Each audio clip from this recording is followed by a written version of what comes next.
Before going all out on your UTV, you're going to want to install a Dynojet clutch kit.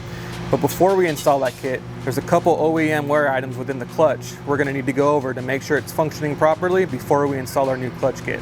I'm Trevor with Dynojet, and today I'm going to show you how to inspect those wear items before installing the kit.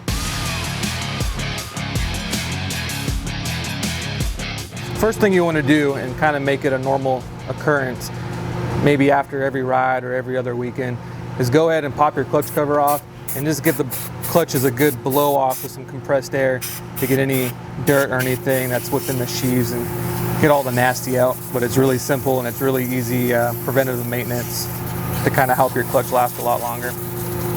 After removing the drive belt, the primary clutch, and the secondary clutch, we're first going to inspect the drive belt. You're going to check for any pulled cords, cracks in the side of the belt, missing clogs, or burnt areas. You can also take this time to look for glazing on the outside of the belt that's due to high temperature and belt slippage. You can also check for separation of the Kevlar core that's infused into the belt.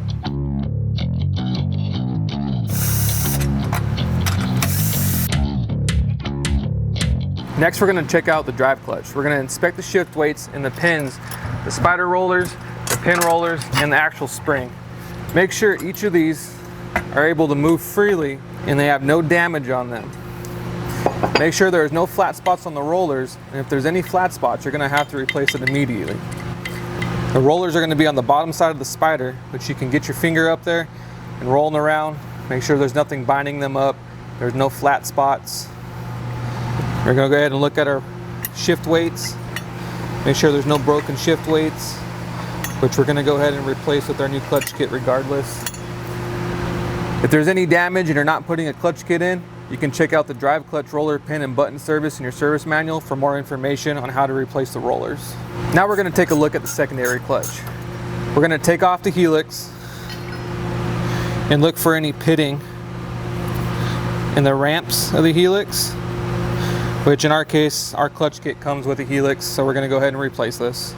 We're going to go ahead and look at these rollers to make sure there's no binding and nothing holding them or gunking them up. Make sure they operate okay. And then you would also look at the spring to make sure there's no crazy coil binding or nothing going on. But in our case, we're also going to replace this with our clutch kit springs. And you can also take this time to clean out the rest of the gunk that's inside the clutch before reassembly. After all that, we're going to go ahead and inspect the sheaves of the primary and secondary clutch. We're going to go ahead and use a Scotch-Brite or any similar product like Scotch-Brite and go ahead in here and deglaze, give it a good cleaning, and wipe it down with some acetone just to make sure we have a good connection with the belt. Make sure your hands are clean or you put some gloves on so you don't leave any oil residue behind from your hands. Last but not least, we're going to inspect our intake system for the CVT system. We're going to go up here and make sure that this mesh covering has no slits or cuts in it that would allow any big rocks or anything that shouldn't be in your CVT system with your clutch spinning.